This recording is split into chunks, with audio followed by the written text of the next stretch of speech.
السلام علیکم دوستو، آج میں آپ کے ساتھ ایک لطیفہ ٹائپ بات شیئر کرنا چاہ رہا ہوں جو بڑی سبق کا موضوع ہے۔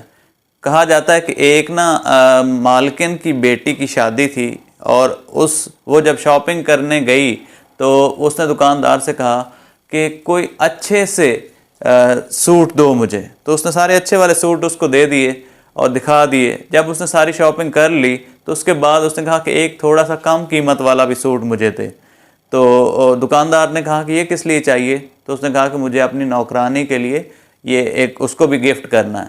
چند دن گزرے تو وہی جو نوکرانی تھی وہ اسی شاپ پر چلی گئی اور اس نے کہا کہ تھوڑے کم قیمت والے مجھے سوٹس دکھا دیں۔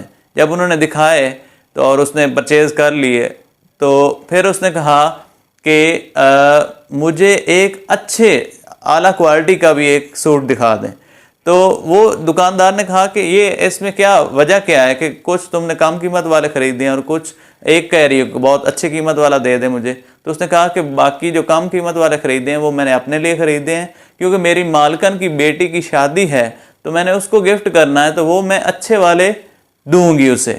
یعنی یہ دونوں کا مائنڈ سیٹ کا فرق ہمیں دیکھنا چاہیے کہ جو امیر لوگ ہیں وہ اپنی استطاعت سے کم والا جو ہے وہ گفٹ کر رہے ہیں ایک نوکر کو، ایک غلام کو، جبکہ جو غلام ہے وہ اپنی استطاعت سے بڑھ کے دینا چاہ رہا ہے۔ تو یہ دو امیر اور غریب جو ہے وہ سوچ کا امیر یا غریب ہوتا ہے۔ اسی طرح ہمارے اکثر گھروں میں جو ہمارے اور ہمارے نوکروں کے، ہمارے غلاموں کے الگ ہوتے ہیں برتن، تو یہ بھی کتنی مذاقہ خیز بات ہے کہ وہی جو ہمارے برتن ہیں وہ دو تو ہمارے نوکر رہے ہوتے ہیں، لیکن ان کو اجازت نہیں ہے کہ وہ اس میں کھا بھی سکیں، ان کا برتن ہم نے الگ رکھے ہیں۔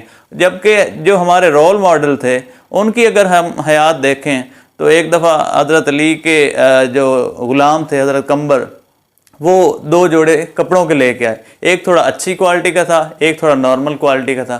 تو حضرت قمبر نے کہا کہ یہ والا اچھا والا جو ہے یہ آپ کے لیے میں لے کے آیا ہوں، اور یہ جو تھوڑا نارمل کوالٹی والا یہ میں اپنے لیے خریدا ہے۔ تو حضرت علی نے کہا کہ اے قمبر، تم جوان ہو، تم اچھے والا تم رکھ لو، اور میں کیونکہ بزرگ ہو گیا ہوں تو یہ نارمل والا جو ہے یہ میں لے لیتا ہوں۔ تو یہ تو ہمارے رول ماڈل کی زندگیاں ہیں ہمارے سامنے ایگزامپل، کہ وہ ہمیں کیا میسج دے رہے ہیں اور ہم کس ڈگر پر چل پڑے ہیں۔